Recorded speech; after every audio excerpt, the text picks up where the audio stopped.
பிரியமான தேவனுடைய உண்மையுள்ள ஊழியக்காரர்களே, உங்களுக்கு ஒரு ஆறுதலான செய்தி சொல்லுகிறேன், கேளுங்கள்.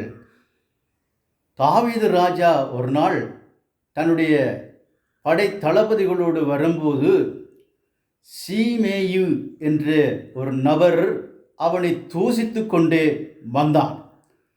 தூசித்து கொண்டே வந்தபோது அவரோடு வந்தவர்கள் சொல்லுகிறார்கள், நாங்கள் அவனை ஒரு செத்த நாயை அடிக்கிறது போல அடித்துட்டு வரவான்னு கேட்கும்போது தாவீது ராஜா ஒரு பதில் சொல்லுகிறார், நீங்கள் அவனை ஒன்றும் செய்யாதீர்கள், அவன் என்னை தூசிக்க வேணுமென்று கர்த்தர் அனுமதித்திருக்கிறார் என்று சொல்லி தாவீது ராஜா போய்கொண்டே இருக்கிறார்.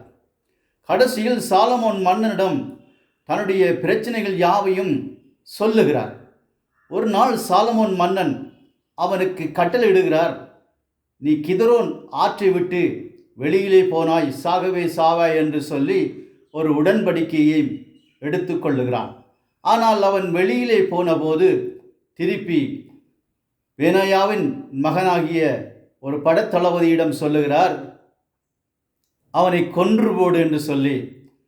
அருமையான சகோதரர்களே, தேவனுடைய சத்தியத்துக்கு விரோதமாக எதிர்த்தெல்லாம் எவர்கள் வருகிறார்களோ அவர்களை நீங்கள் ஒன்றும் செய்யாதிருங்கள்.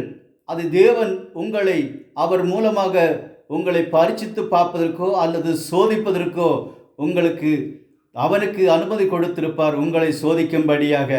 முடிவிலே சோதித்தவன் ஒரு நாள் மரணமாவான், அவன் என்னொருவனுடைய கையினாலே வெட்டப்பட்டு சாவான் என்பதை நிச்சயம் என்றதாக வேதாகமத்தில் எழுதியிருக்கிறது. இந்த வேதாகமத்தில் வதந்தியான கதைகளையோ அல்லது பொய்யான கதைகளையோ அங்கே எழுதியிருப்பாராயிருந்தால் நாங்கள் அதை நம்ப வேண்டிய அவசியமில்லை. ஆனால் தேவ ஆவியினால் ஏவப்பட்டு எழுதப்பட்டிருக்கிறபடியால் சில சம்பவங்களை பார்த்து நாங்கள் திருந்த வேணும் என்பதற்காக எச்சரிப்பு கொடுப்பதற்காக தேவனால் கொடுக்கப்பட்ட வார்த்தைகள். இந்த வார்த்தைகளை நம்புங்கள், நிச்சயம் உங்களோடு தேவன் கூட இருப்பார்.